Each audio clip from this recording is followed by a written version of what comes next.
How to download Delta Executor app for Roblox. So hello guys and welcome back to today's video. In today's video, let's teach you how you will be able to easily download the Delta Executor. So what you're going to do is you're going to click on our search or our URL tab over here. What you're going to do is you're simply going to type the URL delta slash executor or dash executor. There we go, .com. After that, simply click on search. And as you can see here, we're going to be verifying that we are human. Simply give it a few seconds over here.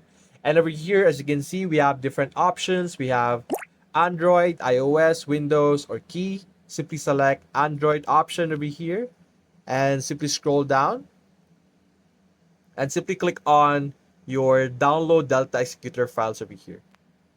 Then it will redirect you to another page over here. Simply scroll down over here. There will be some instructions. But over here below, simply click on download and simply wait for this. As you can see, click on download anyway. And then you will be able to download the APK. Now simply wait for it to finish downloading.